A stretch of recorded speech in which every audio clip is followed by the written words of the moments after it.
Sabia aquele bife na chapa ou aquele copo de leite? Pois é, por trás de cada um deles existe uma história muito antiga sobre a nossa própria civilização. É uma história de poder, de símbolos e de uma transformação que moldou o mundo do jeito que a gente conhece hoje. Então, qual que é o nosso caminho aqui? Primeiro a gente vai lá atrás, nos símbolos antigos. Depois, vamos ver como isso aparece em alguns mitos que, olha, definiram civilizações inteiras. E aí, a gente aterrissa no hoje, para conectar tudo isso com a escala, assim, gigantesca da produção animal aqui no Brasil. Ok, para a gente entender essa história toda, a gente tem que voltar lá no comecinho, numa briga, basicamente. Uma oposição fundamental entre dois jeitos de viver, o do pastor e o do lavrador. E olha, aqui a coisa fica mais profunda. Não é só sobre um estilo de vida, é quase uma filosofia. Pensa só, de um lado tem o pastor, o nômade, né? Ele é livre no espaço, ele representa o ser, a própria existência. Do outro lado está o lavrador. Ele é fixo na terra, preso nos ciclos do tempo de plantar e colher.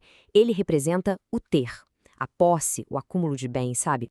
E essa figura do pastor, ela é muito poderosa, né? Tá super enraizada em várias culturas como um guia espiritual.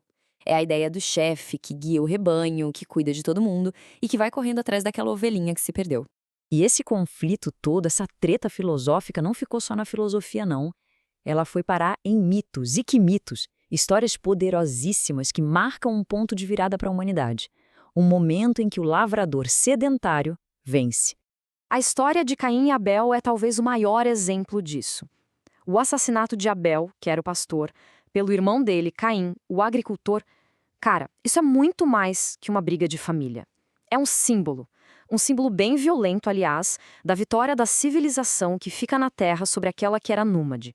E o mais interessante é que essa narrativa não é uma exclusividade do Ocidente. Se a gente for lá para o outro lado do mundo, na China, a gente encontra um mito fundador muito, mas muito parecido, com os mesmos elementos. De um lado da história, a gente tem o Cheio, que representa exatamente esse mundo pastoral, nômade, e ele foi vencido por Huang Ti, o símbolo máximo de uma sociedade organizada, tecnológica, sedentária, que dominava a agricultura e a fundição de metais. E o resultado é o mesmo: a vitória de uma sociedade de agricultores e metalúrgicos sobre os pastores nômades, consolidando um novo modelo de civilização. Beleza, agora segura aí que a gente vai dar um salto gigantesco no tempo. Como é que essa herança, essa antiga vitória do ter sobre o ser, aparece hoje em uma escala industrial? E para ver a escala monumental dessa herança, não tem lugar melhor para olhar do que aqui, no Brasil, uma das maiores potências agrícolas do planeta. A escala dessa herança é simplesmente monumental. Em 2018, o rebanho bovino brasileiro ultrapassou 220 milhões de cabeças. Para a gente ter uma noção do que isso significa, era o segundo maior do mundo. E sabe o que mais? Significava que tinha literalmente mais boi do que gente no país. É inacreditável. E um número desses, claro, não é só um número. Ele coloca o Brasil numa posição central, como uma peça-chave na produção de alimentos para o mundo inteiro. Dá uma olhada no peso do Brasil no cenário da carne bovina. Já em 2016, o país era o segundo maior produtor global. E o mais impressionante, só 3 potências, Estados Unidos, Brasil e União Europeia, concentravam quase metade de toda a produção mundial. Uma concentração gigantesca. E essa força não se limita ao gado. O Brasil é um gigante em múltiplas frentes. Está entre os maiores produtores de carne suína e, quando o assunto é frango, ninguém exporta mais que o Brasil no mundo. Mas embora o gado, os porcos e as aves sejam os gigantes, a pecuária do país é incrivelmente diversa. A diversidade é impressionante e mostra como cada cantinho do Brasil tem sua especialidade. O Nordeste é o centro dos rebanhos de caprinos e ovinos, enquanto o Sul domina quase que totalmente a produção de lã.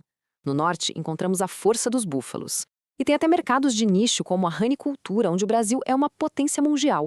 É um verdadeiro mosaico produtivo. E com isso, a gente fecha o círculo. A jornada da ovelha desgarrada, símbolo do cuidado individual, para a escala industrial de 220 milhões de cabeças de gado, é a própria história da nossa civilização. Uma história que nos faz pensar em tudo que ganhamos em eficiência e produção, mas também naquilo que talvez tenha se perdido no caminho desde aquela antiga vitória do lavrador.